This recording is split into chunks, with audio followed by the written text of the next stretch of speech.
Coach Stack, Ridgeview High School. Um, man, first off, good to see you. Obviously, we saw each other quite a bit this season, but man, like what a surreal season. Like I remember talking the first time, and here we are, and the season wrapped up, and it happened so quick. It happened so quick, and obviously a lot of ups and downs and things. But how have you been? How was just first off, like how was the whole state experience for you? I mean, it was a newer experience because just the course. I feel like they kind of made it more complicated than I thought it was going to be. I thought it was going to be hard to get there from point to point, but really once we got out there, it was simple. It was a good experience. It was a learning experience. I think I would have ran three freshmen in my lineup so it's like pretty much everyone that ran comes back next year, so it's something to look forward to. Yeah, no, for sure. I think a lot of like going into Aiken, there was a lot of questions. Just just from like what initially kind of came out. Obviously the course changing twice, um, and then like the rules kind of came out of um, like no spectators, no coaches on the course, and Crazy about that in sports, it was yeah, crazy. I heard about that. I when I initially saw that, I texted Coach Young about it, and I was like, "What is going on? Like, there's no way this is real." And he said that too. Everyone's going crazy about it. And there was like no Oh yeah, shout out noise to making Tom by the way too, devices. man. Yeah, boy got him a ring. Shout out to Yeah, he did. So yeah, there was a lot of kind of weird stuff, but it was good that it kind of shaped out at the end of the day. Um, Hey, girls 15th place. Hey, at the end of the day, you can't front. Obviously making it to the state like that. That's a huge accomplishment. Going into that though, obviously, like you said, new course. Uh, you can kind of see what everybody ran the day prior to kind of get a little bit gauging off of. But I mean, ultimately, until you actually go out there and run it, you're really not gonna know for yourself. But what was kind of some of the game plan into that race? well, like I say, obviously it's a blessing to me at the state meet. You know what I'm saying? 15th, so we got somebody. You know what I mean? It's kind of bitter because coming into the state meet, we were projected 13th, which in the day, last rankings we were 15th, so we improved on our rankings going into the state meet. And I felt like with how we were training and how we were running and how we were racing, I felt like we had a possibility to be 11th, 12th. But obviously, day of the state meet, things just didn't go in our favor. So I sat the girls down. I was like, man, in the end of the day, I'm proud of you because like this is the third consecutive year that we've made state meet. So it's like at this point, it's not a fluke. You know what I'm saying? We're a state level program. But it's just our goal going forward. It can't just be to make the state meet. We want to be competitive at the state meet. We want to get some people in the all state. Just we want to make leaps. We've seen other schools, other teams make leaps. So I feel like going forward, I feel like it left a bitter taste in some of their mouths. There's like, hey man, like we want more. So I feel like having a good track season, a good summer, we'll be ready next year. Yeah, no, that's no, that's good. And honestly, I like how you said that. Like making it to the state meet is one thing, and then obviously, yeah, performing at a high level and kind of get your name out there. It takes time, but obviously you guys can get there. Teams have shown they can get there.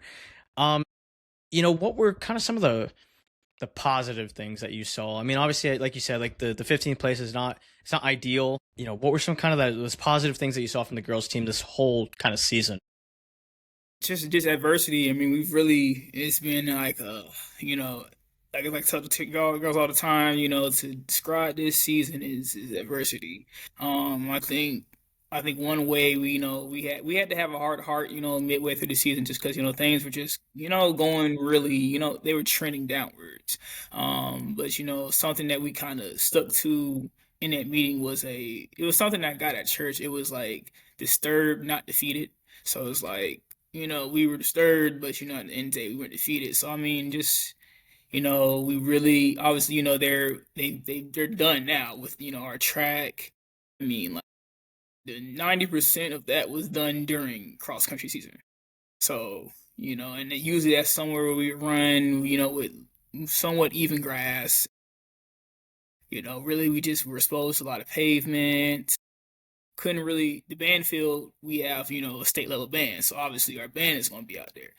So it's just just that led to a lot of injuries just from not having a consistent place to run. A lot of freak injuries, like I know like Nala, Nala came to season with really big expectations. I mean, we had like a really freak ankle injury throughout, and she just something that she had to deal with all year. Pratt had to deal with injury pretty much the whole year. But yes, a couple positives though. Like again, we could have just sat down, could have just like, hey, cool, like we're not gonna make the state meet. But I mean, I feel like they fought. Lauren Cameron was our number one this year, and she really stepped up. Like in a lot of meets, she really pushed it. We had two freshmen that really stepped up. Aubrey Howell and Reagan Ferguson. Reagan is a first year runner, and I mean, like she's been a hooper, and she still is a hooper. She's gonna be one of the best guards in the state. Call that out right now. But you know what I'm saying? Like she really stepped up for us. Aubrey really stepped up for us. Our freshman group, even though that most of them weren't in varsity, like I'm really strong in that group. I think seven girls. I think out of that seven, three ran 22s. I think like two ran 23s, and then the rest were like 24 low. So it's like obviously a 24 low, 23, 20, even 22 is not setting the world on fire. But I mean, I believe when you're a coach and you know how to develop, that is something that you can work with. It helps that that whole seven is like they're locked in. So I feel we just pushed through a lot, and we didn't fold because even with region, I think going into region we didn't have Pratt, and I think we probably would have been projected like fourth or fifth without JP. The girls fought through, and we ended up third. So just not letting the negative things completely derail us, and as much as like we weren't where we wanted to be when it came time to qualify, we were in position to qualify. And I feel like the girls took care of business that day because it was supposed to be somewhat close between us and I think the ninth place team in that race. And I mean, like, girls just put that out of reach. So we actually finished seventh. So that was pretty good. So yeah, that's a positive, and obviously we staying strong, just being a family through it all. Yeah, and you mentioned injuries. Obviously, it sucks. It sucks because you're working so hard, especially in the summertime, and obviously you get to the season and just, things happen. But not just on the injury side, but I always think like you can always kind of reflect on things that you did right, things that you did wrong. But like, so what were some of those things that you saw the girls like really kind of needed to work on this season that maybe we just weren't there yet? Um, I like to say like, and in most of these things I really couldn't. Oh, and like All most good. of these things, like really I really couldn't do because of the amount of injuries we had. But just more volume. I feel like we could have ran more. Um, Also more like more threshold stuff. I mean, we went into after our heart and heart, we really had a real good threshold phase, and I feel like that really helped us out. So obviously going forward, that'll be stuff that I will make sure that we get, more threshold, more volume, and one thing that kind of like we had to switch back to, like last year when we were, really running well, we were a 5 day week program, which is, most people like, oh, 5 days, you gotta go 6, 7 days. I mean, we tried 6 days, and as a coach, like I told them, like, hey, look, we're gonna try it just because I want to see, like, as a coach, I gotta see how I can push this program forward. If it don't work, it's on me.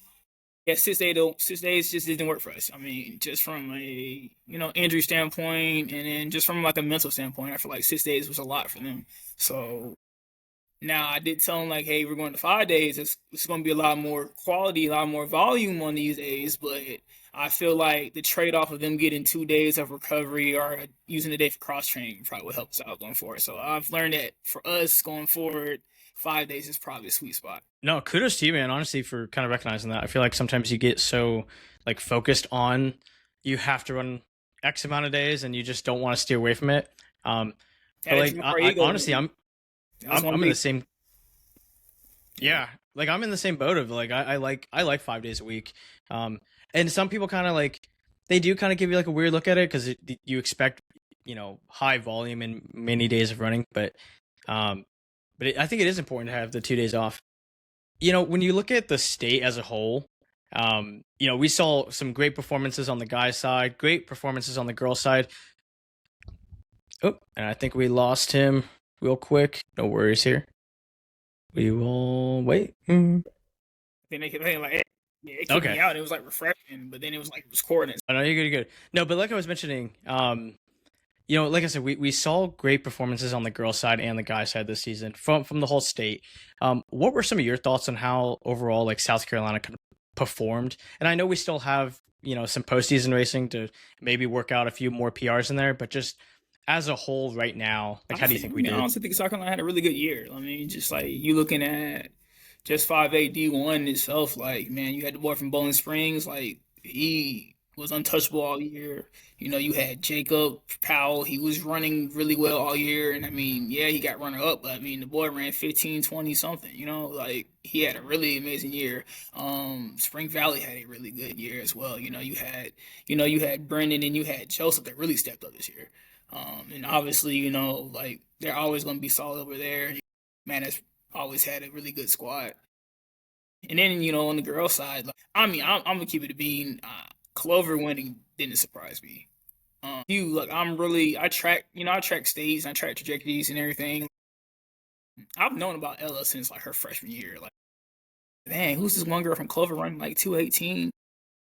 But like, if you just track like how Coach Young had been with some girls, and then how he's really good with progression. I was like, okay, cool. They got Ella running 17. I think going into state meet, we knew that was the one. She was gonna win because you run 17 at Newberry. You know what I'm saying? But we know she was running Yeah. 17. I think the big thing was Ava was running 18 at the time. So I was like, okay. And I think the fifth at the time was just like 20 minutes, 21, I think. And I was like, and I'm like, man, if Yeah. he gets that fifth to like 20, like it can get interesting. Man, just so when it happened the day of, I was like, okay, like everyone was like upset. I'm like, I don't really think it's an upset if you tracked it. You really, I mean, because Malden's been running well, obviously, and Wando. You can't, discredit Wando, but I don't really think it was that big of an upset with Clover One. But obviously, 4A, 4A was really good too. You got South Point winning. Gray Collegiate had a really good year. They had really two girls that were sub 20 this year. Irmo had a really good year as well. So it was just like it was a lot of schools and a lot of teams that really ran quick this year. So I feel like it was a pretty good year for South Carolina. We really didn't have to deal with as much as weather as we normally do. You know what I'm saying? Obviously, you're gonna have, hurricane season, but I feel like in the grand scheme of things, we didn't really miss like weeks and stuff like this year. So it was a lot of good races. And I feel like for the most part, people pretty much showed up at the big races. Like nobody really ducked smoke, which I love to see. Yeah, it was when you bring up like Clover, it was funny because there was one point in the season where like in my rankings, I had him number 2 in one of my rankings, and I think like the committee put them at like 5 or 6. And I was just talking to Coach Young about that, and I was like, "What am I missing here?" And like just completely off. And I'm like, "They're good." I honestly, I will say though, I thought Malden, I thought they just had a lot of front power. I thought it was going to be tough to overcome, but obviously you have to run on that day um, to make it all happen. And obviously it didn't, but nevertheless, still a great team. And then I think when you look at just like a whole, like honestly, the biggest race I thought in the poll, we did a poll and she won, but Oh yeah, Susanna my bad. Martinez, Yeah, shout out to Rich, man. Shout out to Rich oh and my Godhouse, gosh, man.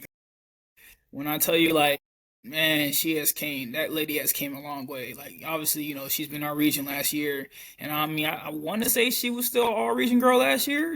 Forgive me if I'm wrong, but like, she was more like a 20 high. She's hit the ground running. Like, I think one of the first meet already running 18s, and I'm just like, man, like, hey, she got something, man, and.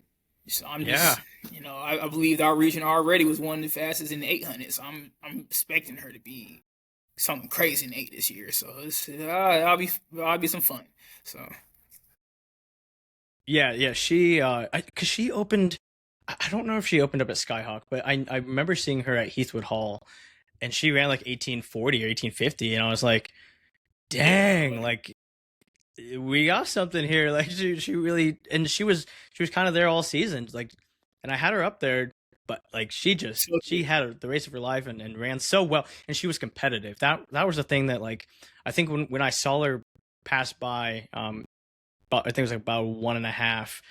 It's like she was just in the fight and like into it, and that's what you want to see. And so that was really cool, to see her get away with the win, and obviously the expression on her face and crossing the line, like super stoked for her. Going back to your team though, you guys do return a lot of your varsity. It's not like you guys are getting gutted or anything. When you look at the returners and obviously the progress that you've seen from them, what is kind of your outlook, I guess, when it comes to like them running track and like are most of them doing shorter events or the mile or 2 mile? so out of my seven, I think the only one that won't be with me well, I mean, the only one I know won't be with me during track will be Envy. She'll be doing, I believe, hurdles and pole vault because she didn't make the state meet as a pole vaulter last year. Well, she'll be, with her. We're just going to make sure we have a good summer.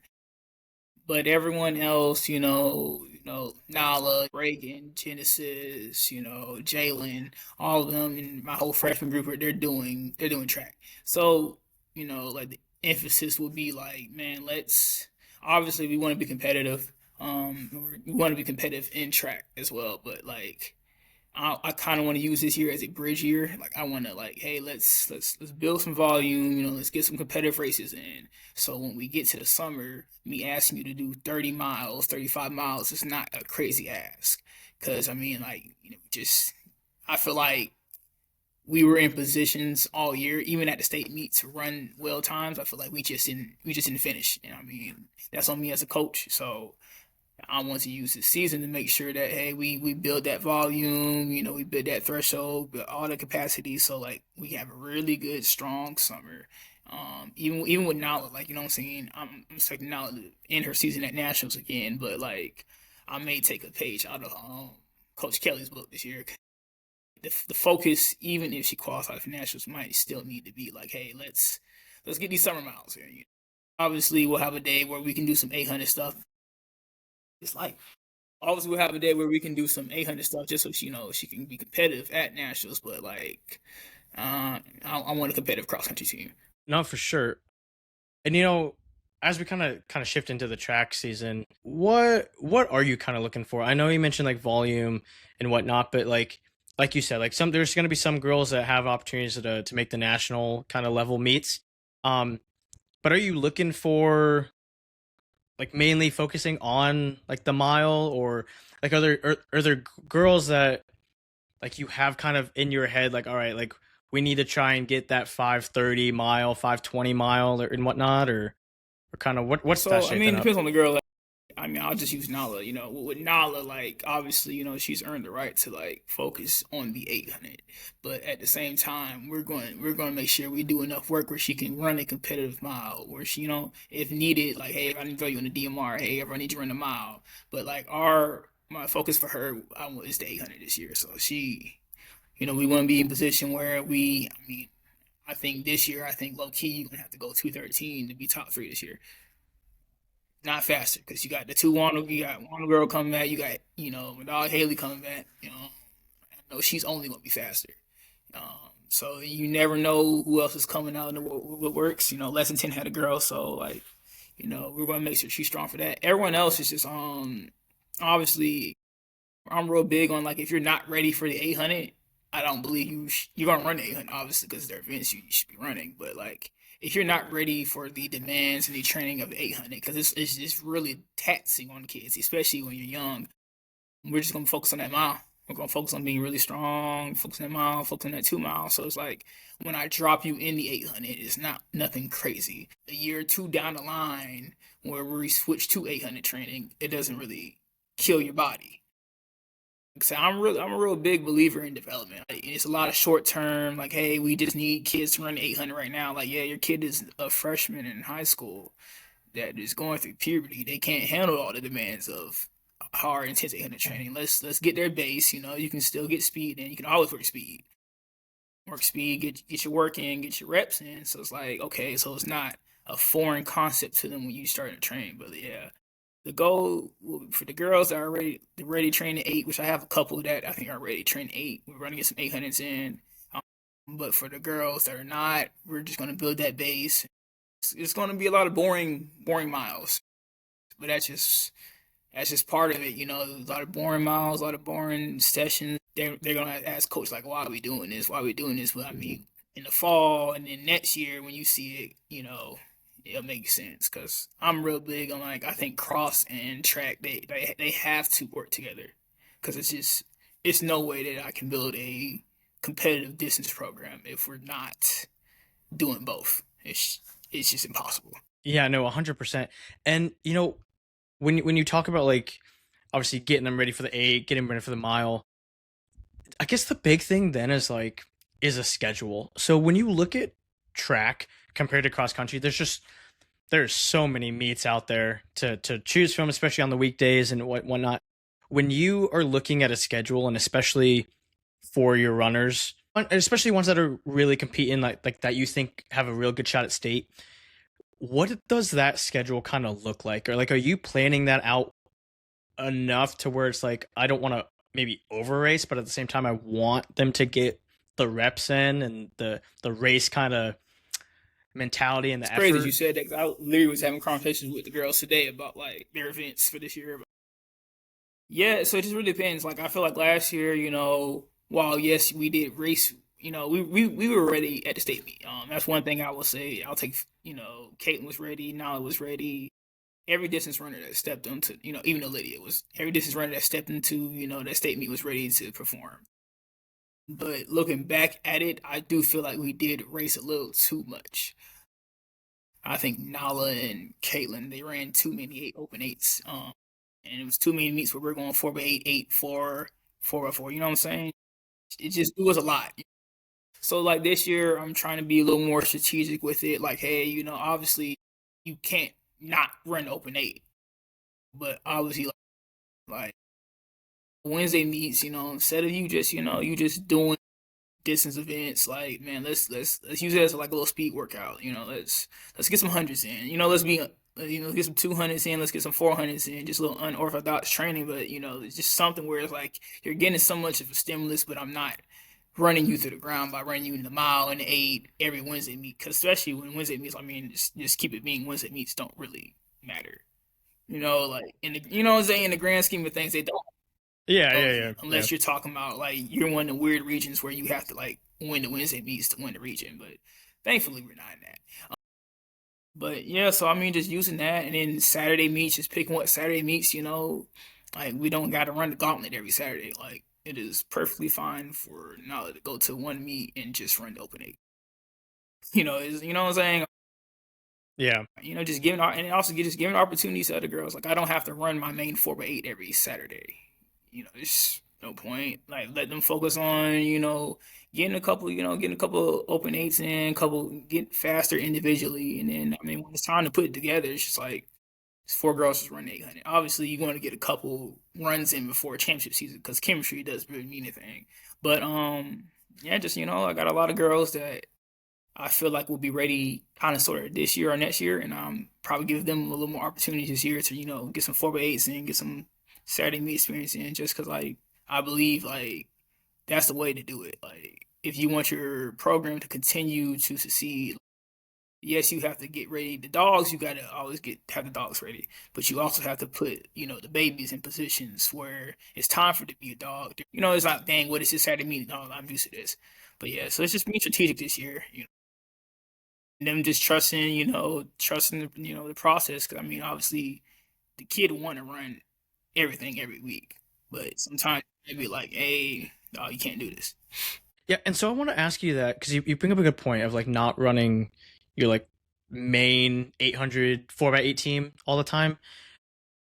You're, I guess like when like do you have in your mind right now what that 4x8 team is going to look like? And are you open to if a girl's running X time, like changing it out because the chemistry changes a bit, or maybe it's tighter?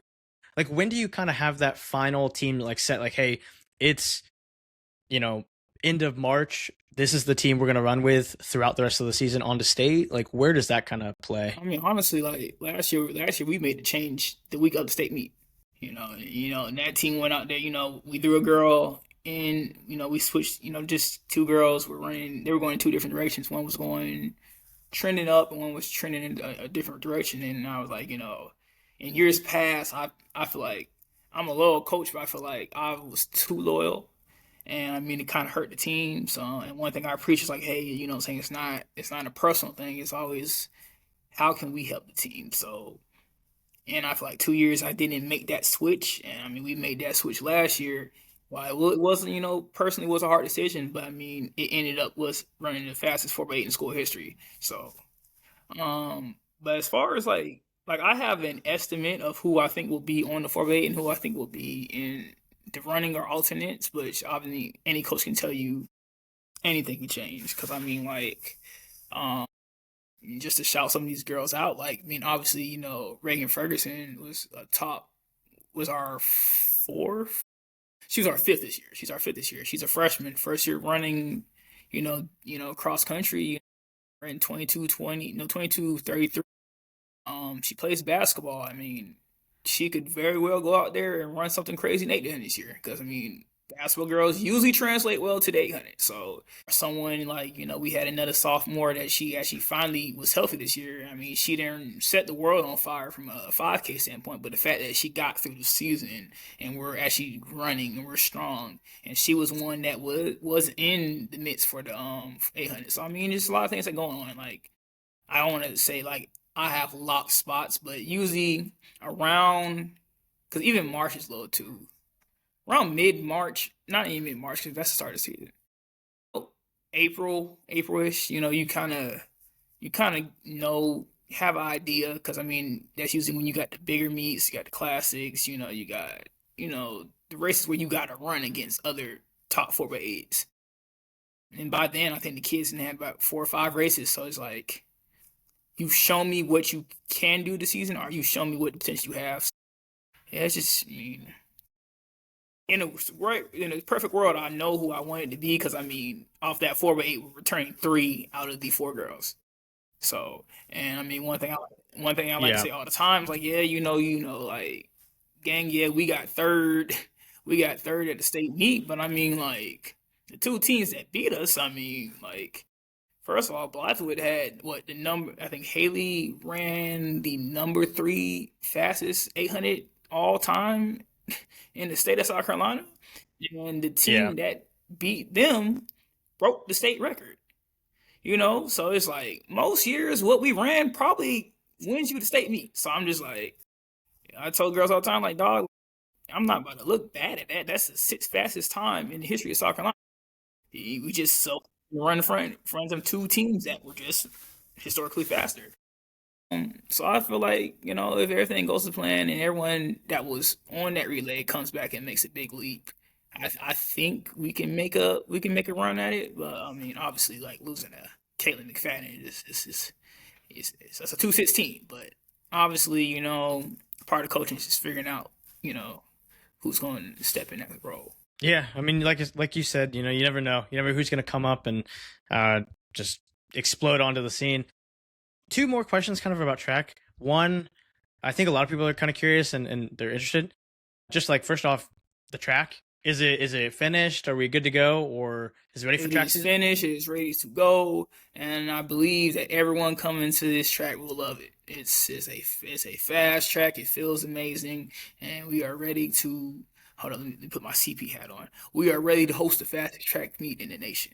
So make sure if you have not signed up for Blazer Twilight, man, make sure you come to Blazer Twilight. And that's not just sprinters, especially some of these top distance schools. I need you to come down and bring your DMRs. Yes. Absolutely, yes. Super excited about that one. And then I also want to just ask, because I think when you look at Ridgeview, and obviously we talked about it a bit in the summertime, and talking to some of your girls too. The track program has always been like, it's up here. Like there's high expectations, there's high standards, and obviously we're trying to work on that cross country to bring it up to there as well. But talking about track right now, when you look at the Ridgeview standard, when student athletes join that team, like what does that standard look like? What is the expectation when they come out there, put on the spikes, and are ready to train? Like, what does that look like? Podium or bust. Podium, get on the podium, get on that plane, put some rings on them fingers. That's the standard. Prepare these athletes to compete in the next level. That's the high standard we have every day. Will everyone meet that standard? No, but I feel like if you strive to that standard, you're going to leave the program a better person than you came in. Hey, no, it's true, man. Honestly, very true. And so, last thing I want to talk about, and I know we're gonna go a little bit backwards for a second, but I do want to speak on like your thoughts on Aiken Steeplechase. I know we talked about it a little bit at the beginning, but just as a whole, like I have a video coming out tomorrow about like a kind of some more in depth of my thoughts on it. But um, what did you see? Like, did you like it? I know we talked. You dropped the news to pretty much everybody that it was going to be an Aiken on the podcast here. But what? How did you feel? Do you want to come back next year? Like, was it state caliber kind I don't of? like. Me, I don't know if you can say I it, but don't.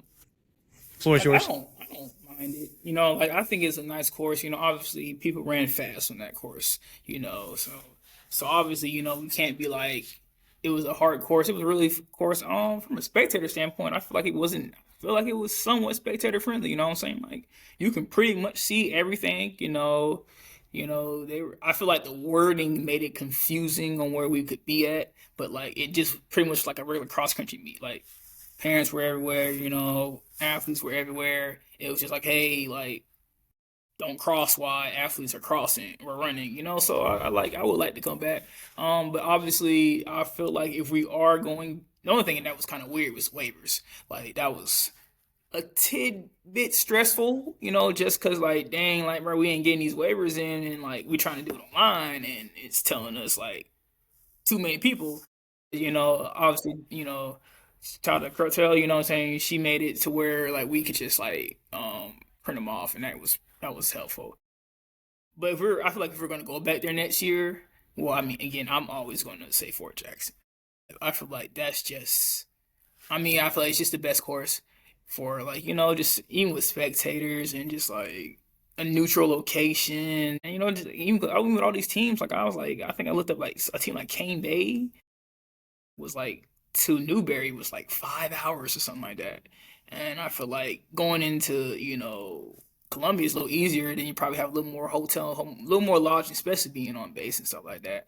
But if we're going to have it at Aiken, I feel like we need to switch the location of Coach's Classic. I feel like that should always be where the state meet is. Because, obviously, I didn't really see. Yeah, it was cool running Newberry to get ready for qualifier, but like, I usually Classic is a pre state meet. So, I, that's my only gripes about it. Yeah, and yeah, I think I mean if we're on the same page, I assume like a lot of people are too because I mentioned that as well. I think if you're gonna because Coaches Classic is kind of that pre-state and it's kind of like it's kind of hard to have a state meet, but you can only run there once. Like It's hard. the whole time it Like they had like days where you could like visit the course, but it's like as a coach, man, it's hard to just get a bus just on the fly like that. yeah, no, for sure. And I saw that. There were some teams out there, but I did get a lot of questions from coaches of like, hey, because they knew I was out there, and it's like, hey, how was it? What was this? What was that? And it's like, it does suck because those times where it was just weird. Maybe if it was on the weekend, maybe it'd be easier too. But at the end of like the day, school and all that, I don't know. But nevertheless, I guess we'll see. I did hear. Correct me if I'm wrong. I don't know if you've heard it too. About like the state meet going to one day. Is that accurate too? I maybe heard something that, but that's a that's a That's a lot. lot. Yeah. That's a lot. And we started at 9 a.m. and we do for so long. But I guess we'll see about that. But hey, coach, I appreciate you coming on. Honestly, enjoy you coming on and enjoy just talking about Ridgeview. I swear, especially now that we get into track season, um, it's gonna be crazy. I swear, like this cross season went by so fast, and now that we're looking at track coming up, it's like instead of 20 meets in a year that is covering. Now there's like 100 plus meets we can cover in a whole season. So just sky's the limit, and obviously highlighting these student athletes and what they're doing and all the accomplishments they're doing is going to be great. So again, appreciate you coming on the channel, and you're welcome back anytime you want to come on here and just and chat and talk about the meet. Obviously, you'll be promoting your home meets quite a bit. Great brand new track, so I'm sure everybody's going to be wanting to get down there to check that We out. welcome all the smoke. All the smoke. I appreciate it, Appreciate Coach. you, man.